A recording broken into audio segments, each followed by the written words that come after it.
The night it began, no one could have predicted the chaos that would follow. The prestigious Daehan International Academy, nestled in the mountains of South Korea, was bustling with its usual nightly activities. Students crammed for exams, the dormitories buzzed with whispered gossip, and the faint smell of kimchi wafted through the cafeteria. Among them was Amara Jones, a young black woman on a scholarship from Ghana, who was just trying to survive high school far from home. Amara had always been an outsider. Her curly hair, dark skin, and strong African accent made her a magnet for stares and whispers. The cultural barrier was a chasm she had yet to cross, and she spent most of her days with her head buried in books or sketching in her notebook. But tonight was different. She felt it in her bones. The first scream came from the school infirmary, piercing the quiet like shattered glass. Amara was in the library, flipping through a book on Korean mythology, when she froze. A ripple of unease swept through the building as murmurs turned into frantic whispers. Joon-Ho Park, one of the most popular boys in school and the bane of Amara's existence, barged into the library moments later. His face was pale, and his usual cocky demeanor was replaced by something Amara had never seen before: fear. "Everyone, barricade the doors," Joon-Ho shouted, startling the students. Amara rolled her eyes. "What's your problem, Park?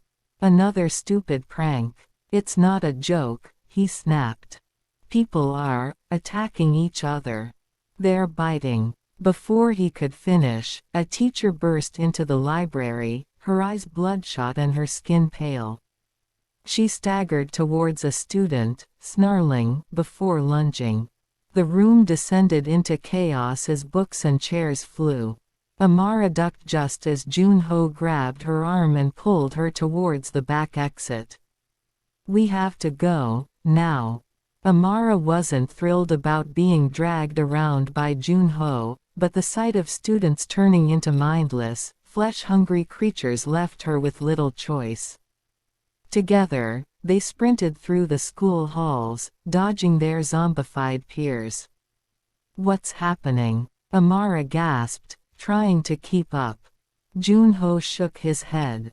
"I don't know. But we need to get to the science lab. There's a lockdown protocol there."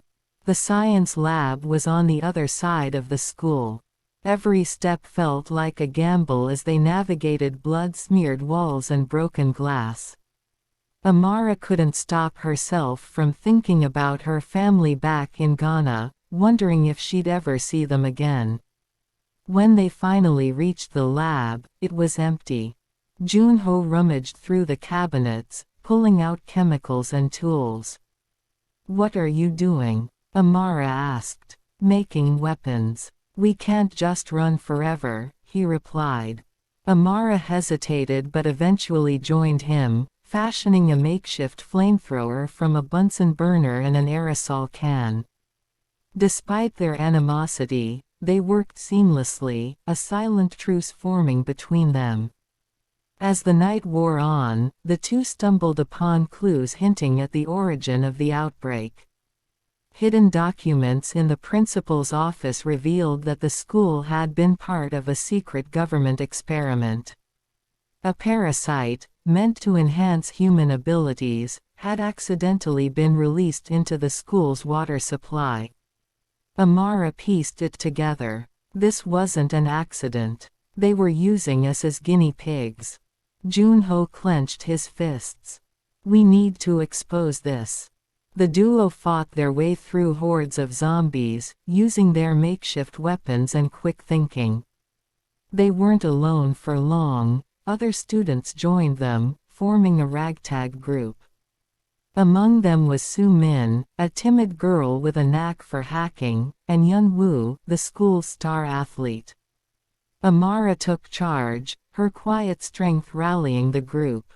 She found herself relying on Joon-Ho. More than she expected, their shared determination creating an unspoken bond. By dawn, the group reached the school gates, only to find them locked. The only way out was through the main building, now swarming with zombies.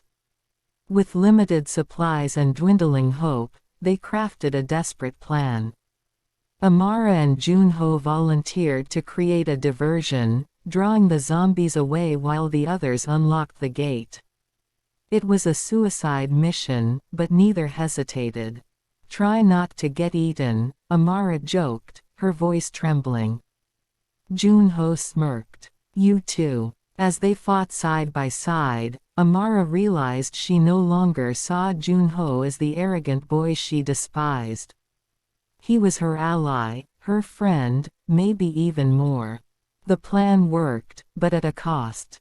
Soo-min was bitten, sacrificing herself to ensure the gate opened. Amara and Joon-Ho barely made it out alive, bloodied and exhausted. As they stood outside the burning school, Amara turned to Joon-Ho. "What now?" "We fight," he said. "For everyone we lost. For the truth." And together, they walked into the uncertain dawn, ready to face whatever came next.